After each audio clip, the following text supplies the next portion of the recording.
नमस्कार दोस्तों, शांति ज्ञान पर आपका स्वागत है। आज का सबसे महत्वपूर्ण करंट अफेयर्स क्विज शुरू करते हैं। अगर आप एसएससी, यूपीएससी, रेलवे या किसी भी गवर्नमेंट जॉब की तैयारी कर रहे हैं, तो ये सवाल आपके एग्जाम में आ सकते हैं।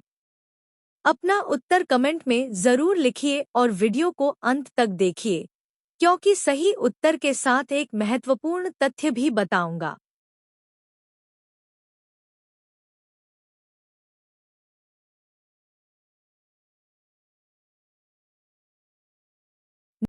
प्रश्न 1। हंगर हॉटस्पॉट्स रिपोर्ट जून से नवंबर 2026 किस संगठन द्वारा संयुक्त रूप से जारी की गई थी? विकल्प ए, खाद्य एवं कृषि संगठन FAO और विश्व खाद्य कार्यक्रम WFP। बी, संयुक्त राष्ट्र विकास कार्यक्रम UNDP और यूनिसेफ। सी, विश्व बैंक और विश्व खाद्य कार्यक्रम WFP। डी, कृषि विकास के लिए अंतर्राष्ट्रीय कोष IFAD। सही उत्तर ए, खाद्य एवं कृषि संगठन FAO और विश्व खाद्य कार्यक्रम WFP। व्याख्या। हंगर हॉटस्पॉट रिपोर्ट जून से नवंबर 2026 खाद्य और कृषि संगठन FAO और विश्व खाद्य कार्यक्रम WFP द्वारा संयुक्त रूप से जारी की गई थी। रिपोर्ट में चेतावनी दी गई है कि जून और नवंबर 2026 के बीच 13 वैश्विक हॉटस्पॉट में तीव्र खाद्य असुरक्षा की स्थिति खराब होने की संभावना है। लगभग 266 मिलियन लोग पहले से ही उच्च स्तर की तीव्र भूख का सामना कर रहे हैं। अकाल के जोखिम और गंभीर भोजन की कमी के कारण सबसे अधिक चिंता वाले देश सूडान, दक्षिण सूडान, सोमालिया, नाइजीरिया, यमन और फिलिस्तीन हैं। प्रमुख चालक संघर्ष, जलवायु झटके, आर्थिक दबाव और घटती मानवीय सहायता है।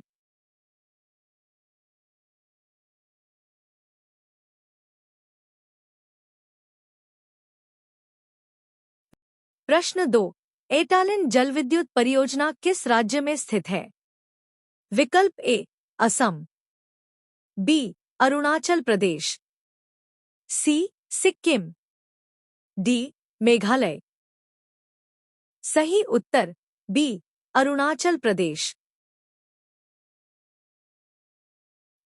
व्याख्या। National hydroelectric power corporation NHPC limited ने 3097 मेगावाट एटालिन हाइड्रोइलेक्ट्रिक परियोजना के विकास के लिए अरुणाचल प्रदेश सरकार के साथ एक समझौता ज्ञापन MOA पर हस्ताक्षर किए।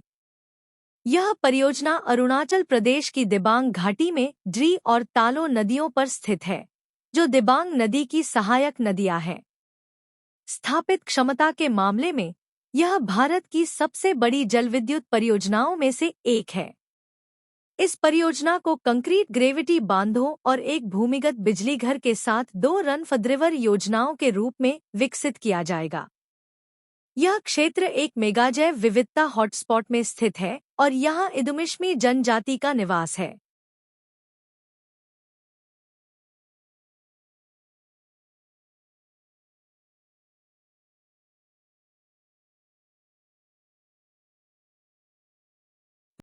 प्रश्न 3। स्पिलोमेना मालाबारिका क्या है, जो हाल ही में खबरों में थी? विकल्प ए, ततैया की एक नई प्रजाति। बी, एक प्रकार का वायरस। सी, आक्रामक खरपतवार। डी, एक प्रकार का कवक। सही उत्तर ए, ततैया की एक नई प्रजाति।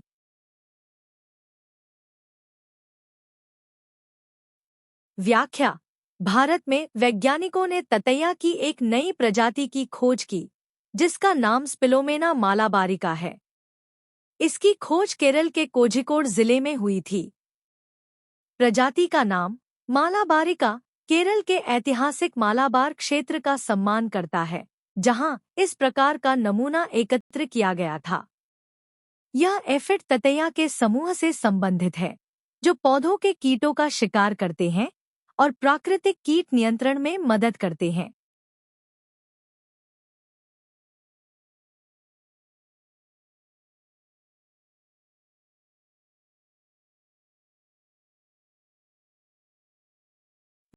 प्रश्न 4। National internet exchange of India NIXI किस मंत्रालय के अंतर्गत कार्य करता है?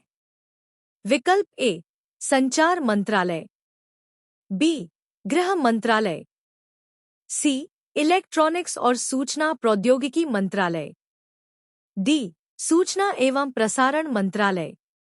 सही उत्तर सी इलेक्ट्रॉनिक्स और सूचना प्रौद्योगिकी मंत्रालय। व्याख्या national internet exchange of India NIXI 19 जून 2026 को अपना 23वां स्थापना दिवस मना रहा है। यह इलेक्ट्रॉनिक्स और सूचना प्रौद्योगिकी मंत्रालय मेटवाई के तत्वावधान में स्थापित और कंपनी अधिनियम 2013 के तहत पंजीकृत एक गैर लाभकारी संगठन है। इसे भारत में इंटरनेट पहुंच को बढ़ावा देने और देश के डिजिटल बुनियादी ढांचे को मजबूत करने के लिए बनाया गया था। निक्सी इंटरनेट सेवा प्रदाताओं आईएसपीज और अन्य नेटवर्क ऑपरेटरों के बीच घरेलू इंटरनेट ट्रैफिक के आदान प्रदान की सुविधा प्रदान करता है।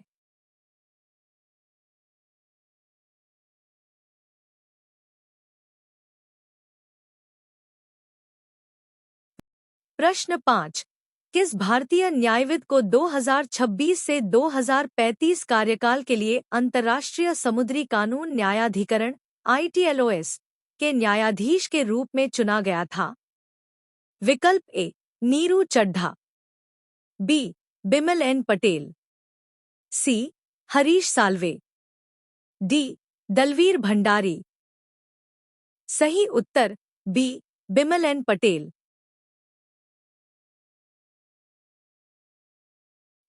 व्याख्या 2026 से 2035 के कार्यकाल के लिए न्यायाधीश के रूप में बिमल एन पटेल के चुनाव के साथ भारत ने समुद्री कानून के लिए अंतर्राष्ट्रीय न्यायाधिकरण ITLOS में निरंतर प्रतिनिधित्व हासिल किया।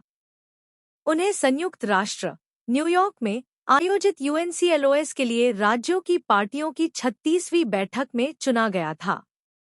उन्हें 168 वैध वोटों में से 115 प्राप्त हुए और 1 अक्टूबर 2026 को नीरू चड्ढा का स्थान लेंगे। ITLOS की स्थापना 1982 में समुद्र के कानून पर संयुक्त राष्ट्र कन्वेंशन UNCLOS के तहत की गई थी। मुख्यालय हैम्बर्ग, जर्मनी में स्थित है।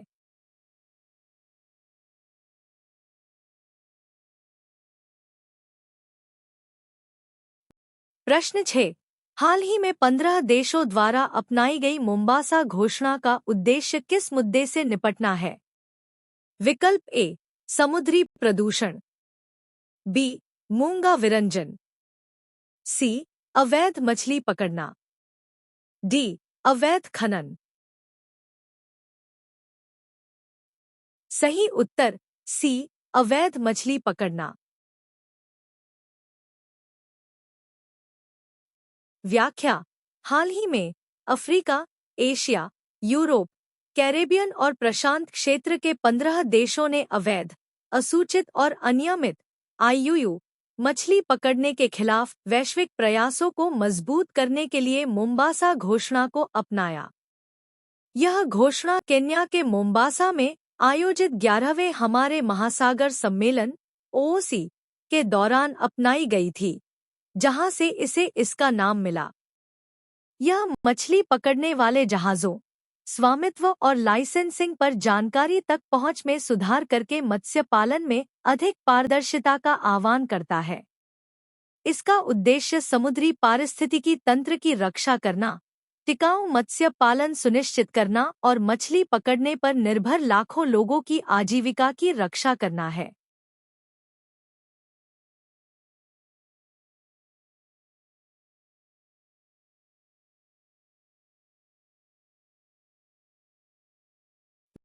प्रश्न 7।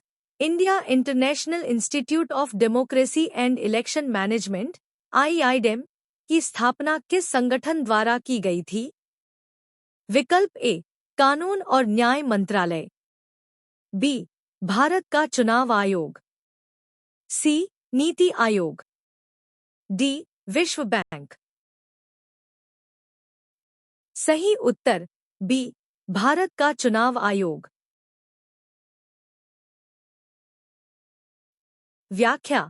हाल ही में मुख्य चुनाव आयुक्त सीईसी ने चुनावी प्रशिक्षण और प्रबंधन में 15 साल की सेवा पूरी करने पर India international institute of democracy and election management IIIDEM को बधाई दी। इसकी स्थापना 2011 में भारत के चुनाव आयोग द्वारा चुनावी प्रशिक्षण, अनुसंधान और क्षमता निर्माण के लिए एक प्रमुख केंद्र के रूप में की गई थी। यह ECI की प्रत्यक्ष निगरानी में कार्य करता है और द्वारका में स्थित है। इसका मुख्य उद्देश्य चुनाव प्रबंधन में पेशेवर क्षमता को बढ़ावा देना, चुनावी अखंडता को मजबूत करना, अनुसंधान को प्रोत्साहित करना और क्षमता निर्माण कार्यक्रमों को विकसित करना है।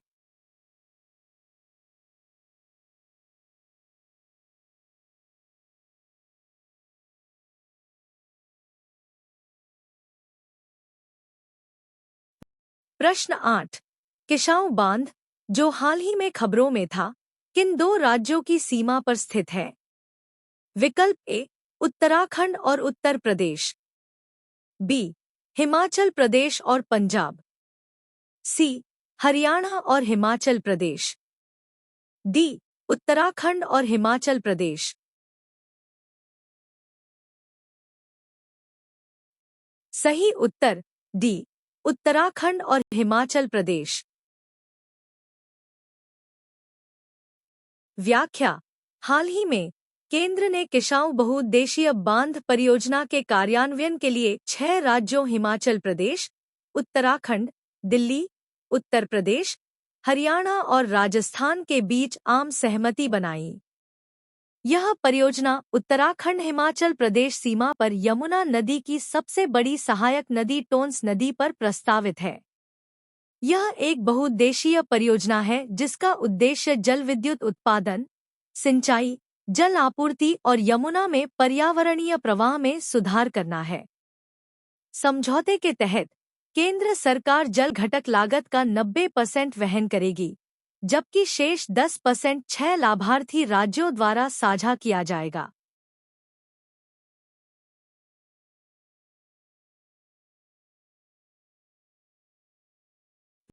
प्रश्न 9। राष्ट्रीय सांख्यिकी आयोग का नया अध्यक्ष किसे नियुक्त किया गया है? विकल्प A doctor Madhavan Mukund, B pro Shubhavrata Das, C doctor Saibal Chattopadhyay, D Satyendra Bahadur Singh. सही उत्तर सी डॉक्टर सैबल चट्टोपाध्याय। व्याख्या। हाल ही में सरकार ने डॉक्टर सैबल चट्टोपाध्याय को राष्ट्रीय सांख्यिकी आयोग का अध्यक्ष नियुक्त किया है। अन्य नवनियुक्त सदस्य प्रोफेसर शुभव्रत दास, श्री सत्येंद्र बहादुर सिंह और डॉक्टर माधवन मुकुंद हैं। राष्ट्रीय सांख्यिकी आयोग को भारत में प्रमुख सांख्यिकीय गतिविधियों के लिए नोडल निकाय के रूप में स्थापित किया गया था। यह राष्ट्रीय सांख्यिकीय नीतियों को विकसित करने, मानक स्थापित करने, आधिकारिक आंकड़ों में जनता के विश्वास में सुधार लाने और सांख्यिकीय एजेंसियों के बीच समन्वय सुनिश्चित करने के लिए जिम्मेदार है।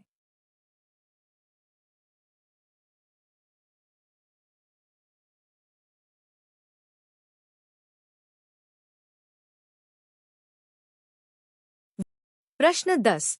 भारत बिल्डकॉन 2026, जिसका हाल ही में नई दिल्ली में उद्घाटन किया गया, किस क्षेत्र से संबंधित है?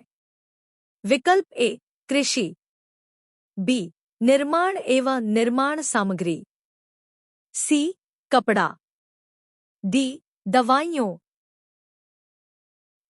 सही उत्तर बी निर्माण एवं निर्माण सामग्री। व्याख्या। हाल ही में Bharat Buildcon 2026 one nation one expo का उद्घाटन यशोभूमि कन्वेंशन सेंटर, नई दिल्ली में किया गया। यह आयोजन भवन निर्माण सामग्री और निर्माण उद्योग के लिए एक प्रमुख प्रदर्शनी है। प्रदर्शनी में 90 से अधिक देशों और 100 से अधिक भारतीय शहरों से भागीदारी देखी गई। यह cement, steel, ceramic, sanitaryware, furniture, electricals, paint और निर्माण प्रौद्योगिकियों सहित 24 खंडों में उत्पादों और नवाचारों को प्रदर्शित करता है। यह आयोजन उद्योग संपर्क, प्रौद्योगिकी प्रदर्शन और व्यापार नेटवर्किंग के लिए एक मंच के रूप में कार्य करता है।